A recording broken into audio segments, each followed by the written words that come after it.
Hi hello. അപ്പോൾ ഇന്ന് നമുക്ക് നല്ലൊരു ബ്രേക്ക്ഫാസ്റ്റിൻ്റെ റെസിപ്പിയാണ് കേട്ടോ.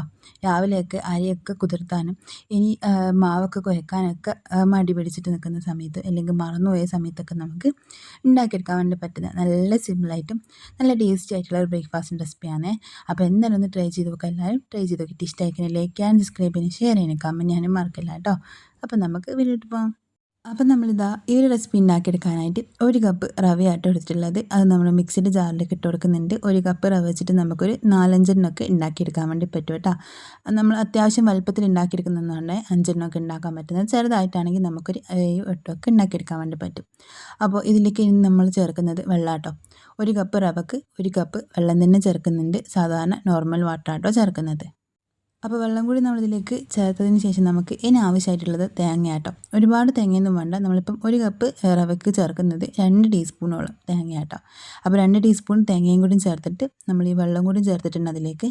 എന്നിട്ട് നന്നായിട്ട് നല്ല ഫൈനായിട്ട് അരച്ചെടുക്കാം കേട്ടോ. നമ്മൾ ദോശമാവിൻ്റെ ഒക്കെ ആ ഒരു പാകത്തിനാക്കിയിട്ട് നന്നായിട്ട് അരച്ചെടുത്താൽ മതി.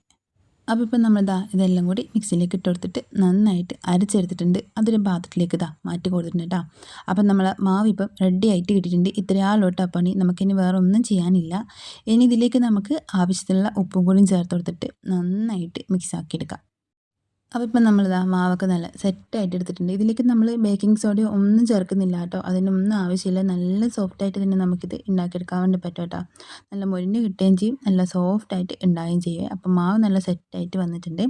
ഇനി നമുക്കിത് ആ ഒരു പാൻ വെച്ച് കൊടുക്കാം. അതൊന്ന് ചൂടായി വന്നതിന് ശേഷം അതിലേക്ക് നമുക്ക് ഗീയോ വെളിച്ചെണ്ണയോ ഓയിലോ ചേർക്കാം കേട്ടോ.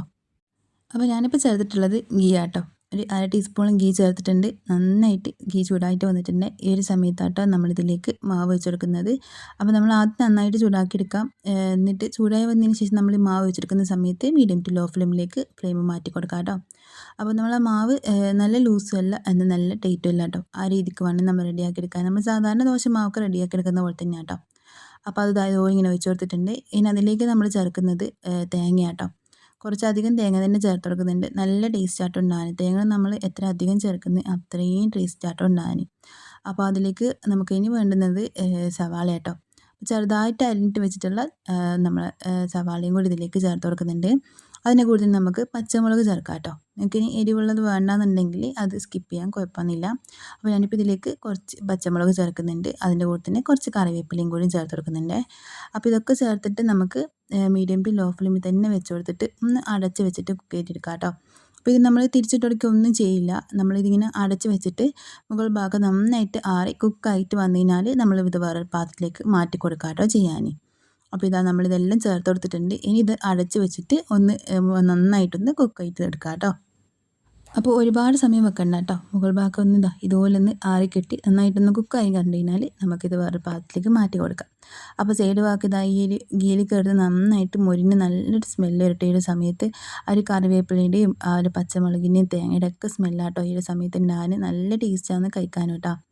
അപ്പോൾ നമ്മളിത് വേറെ പാത്രത്തിലേക്ക് ഇത് മാറ്റി കൊടുക്കുന്നുണ്ട്. ഇനി ബാക്കിയുള്ളത് നമുക്ക് ഇതുപോലെ തന്നെ അങ്ങ് റെഡിയാക്കിയിട്ട് എടുക്കാം കേട്ടോ.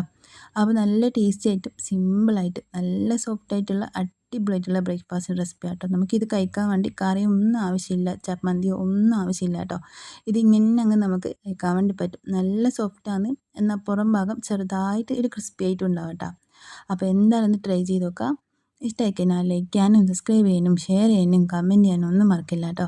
അപ്പോൾ നമുക്ക് മറ്റൊരു നല്ലൊരു വീഡിയോ ആയിട്ട് പിന്നെ കാണാം. ബൈ. Thank you.